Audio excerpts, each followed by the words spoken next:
Hey guys, welcome back to my channel. I'm Mike G, and today we're doing one of my favorite comfort foods, mac and cheese. We're gonna mac this thing out the front door. I'm Mike G, and this is Flavor Foodie. Let's get started.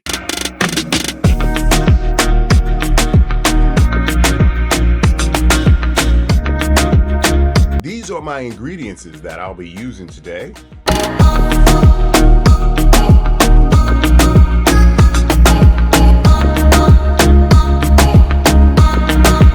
One of the things I want to do is start off with getting my water all boiled up real nice and boily. The water has been boiling for a while now before we put our macaroni in. Use a elbow macaroni for this dish. So I'll leave the recipe down in the subscription box for you.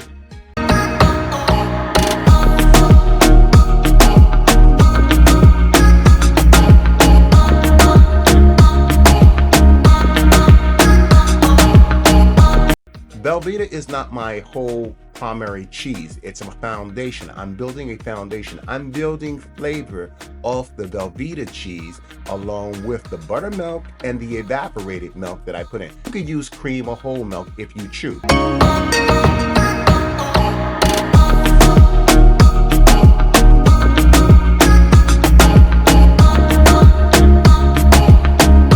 Secret to what I'm making right here in this particular mac and cheese is I'm going to use Parmesan Romano extra sharp cheese.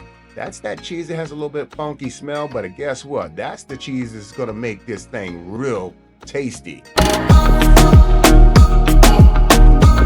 I'm using Cracker Barrel cheese along with cheddar cheese, a little extra sharp cheddar cheese, but this right here really is the kicker for me.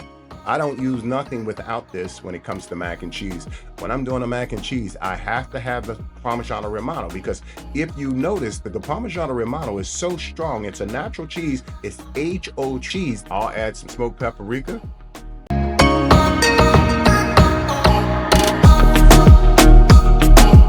So I'll stir this together until it becomes more smoother.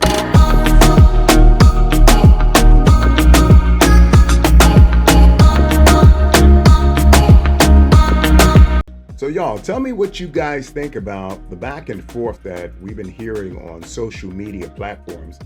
I think the misconception about the OG mac and cheese as opposed to the creamy mac and cheese is understanding the base and how it's made.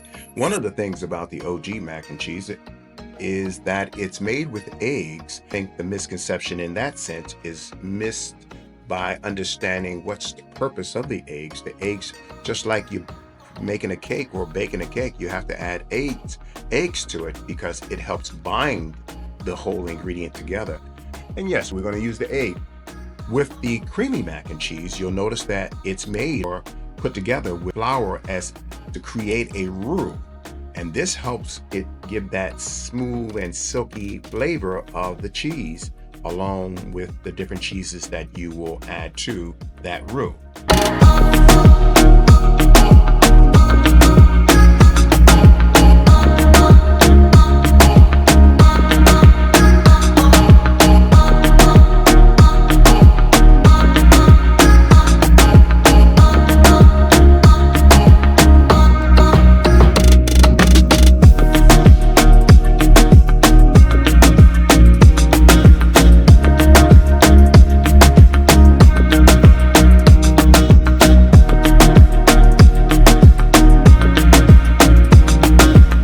A creamy mac and cheese, but the creamy mac and cheese I make is my lobster creamy mac and cheese, and I'll use the spiral noodles when I make that. My elbow macaronis are partially cooked. I didn't cook them all the way because the process is to cook them further into the oven, and they'll cook with the cheese sauce and bind that cheese together along with those elbow macaronis. I'll add some butter in here just as well. So I'll put some paprika in this along with a little bit of garlic. You've seen me put some garlic in here along with a little bit of onion powder. Just a little bit, teaspoon, not so much. So I added a little bit of sour cream. I usually would put 3/4 of a cup of sour cream in there. That gives it a very tangy, somewhat taste to the mac and cheese. You could use as much as you like. and how tangy you may want it. It's a real easy recipe to make. I used chicken bouillon, so I wanted the macaronis to have a little bit of flavor before I get started, so I didn't have to use a lot of salt because there's a lot of salt content in cheese just as well.